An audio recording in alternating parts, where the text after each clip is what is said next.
படிப்பு தான் உங்கள் சொத்து. படிப்பினால் தான் வளர முடியும். இன்னைக்கு இந்தியா வந்து இந்த அளவுக்கு வளர்ச்சி பெற்றிருக்கிறது இதனால தான். இன்னைக்கு நீங்கள் பார்க்குறீங்க, வட இந்தியாவில் நிறைய பேர் இங்கே வேலைக்கு வந்திருக்காங்க. ஏன் வட இந்தியாவில் இங்கே வேலைக்கு வராங்க? இங்கே உள்ளவங்க இல்லைன்னா இங்கே இருக்கிறவங்களுக்கு எல்லாத்துக்கும் வேலை வாய்ப்பு இருக்குது. அவங்களால அந்த வேலை செய்ய முடியாதுன்னு சொல்லிட்டு இங்கே வட இந்தியர்கள் வராங்கன்னா வட இந்தியாவில் இந்த மாதிரி கல்வி வளர்ச்சிக்கு வருது.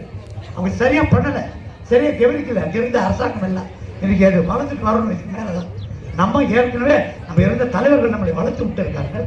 அதை நீங்கள் ஏற்றுக்கொண்டு சிறப்பாக படிக்க வேண்டும், நல்ல வேலை வாய்ப்பை பெற வேண்டும்.